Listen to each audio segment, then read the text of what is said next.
And నాకు coming to actors, 13-year-old kid ఎవరైతే చేశారో జేమీ మిల్లర్ అని ఉంటాడు, that boy outstanding performance అసలు. Right. That boy outstanding performance. Next వాళ్ళ ఫాదర్ క్యారెక్టర్ చేశాడు ఆ ఫాదర్ అబ్బాయి. Character. Father character, right. Yeah. And next నీకు రిజిస్టర్ అయ్యేది సైకియాట్రిస్ట్. అండ్ లాస్ట్ ఎపిసోడ్ లో నాకు actually mother and father conversation అనేది చాలా బాగా నచ్చింది. రైట్, ఎందుకంటే నీకు ఫోర్త్ ఎపిసోడ్ శ్రవణ్ అన్నట్టు ఏ, ఎక్కువ ఫోకస్ చేసేది ఏంటంటే ఇలాంటి ఇన్సిడెంట్స్ అయినప్పుడు whether it is true or not true, that's a different story all together.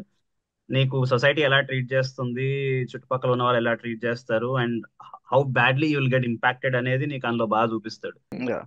Especially ఆ మదర్ నాకైతే క్యారెక్టర్ ఎంత స్ట్రాంగ్ అనేది చూపించారు. అంటే తన లోపల ఎంత ఉన్నా కానీ she tries to um, you know motivate everyone, like let's be happy, let's come out of this అనేది చాలా బాగా చూపెట్టారు.